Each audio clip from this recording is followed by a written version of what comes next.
میں چیلنج کے ساتھ کہتا ہوں پوری دنیا میں کوئی کمیونٹی کوئی قوم ایسی نہیں ہے جو اپنے خدا کو دیکھنے کے بعد ہی جھکتی ہے. جس کی بھی جاؤ ان کے خداؤں کی تصویر وہاں پر سامنے ہوتی تبھی جھکتے ہیں.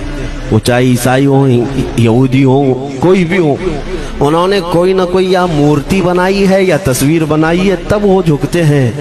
تنہا تم ایمان والے ہو جو آج تک اپنے خدا کو دیکھا نہیں لیکن ہر دن سجدہ کرتے ہو, تمہارا یہ ایمان ہے.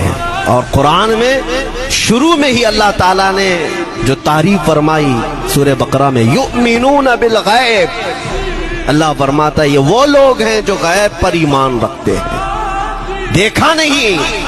اور دنیا میں کروڑوں مسجدیں ہوں گی, کسی مسجد میں اللہ کی تصویر ہے؟ کسی مسجد میں؟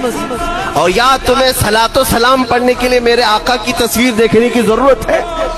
یہی تو تمہارا ایمان ہے میرے عزیزوں. میرے آقا کو ہم نے دل میں بسا رکھا ہے.